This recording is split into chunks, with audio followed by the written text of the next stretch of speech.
Unit 1. Wrestling with Cultural Differences.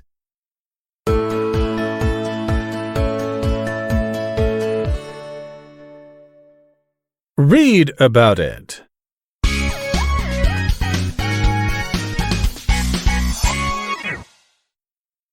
At age 18, Kyokushuza Noboru left his native Mongolia for Japan.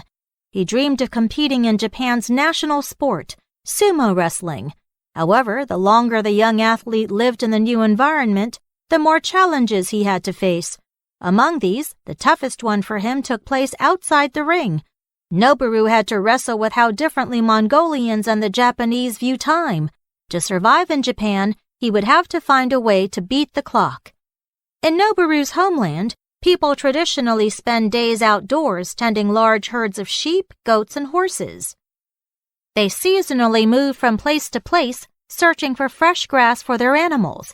In this way, they tend to follow loose schedules because it is difficult to cross long distances over rough ground in extreme weather. They estimate time from the position of the sun and climate patterns. Since circumstances change quickly, Mongolians are used to flexible schedules. Instead of setting certain times to meet, they often arrange appointments before noon, afternoon, or at night. Patiently waiting for others is normal.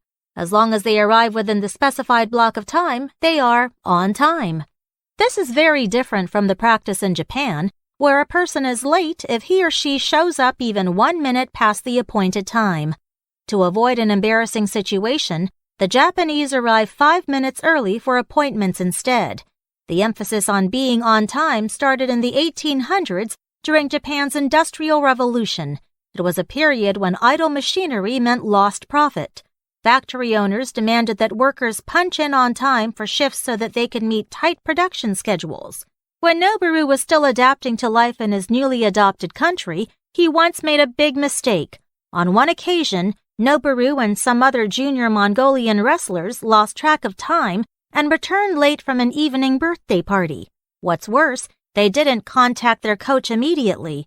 Therefore, these young people were scolded and punished so severely by their furious master that they actually ran away and considered quitting sumo altogether.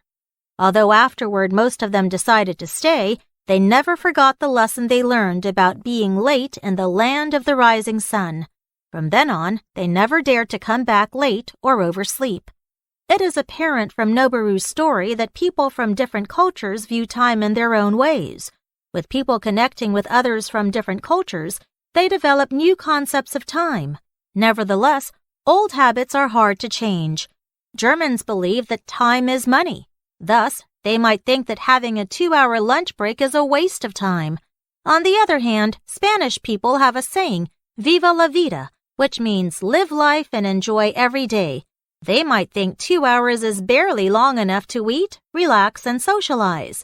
Without a doubt, times may change, but culture runs deep.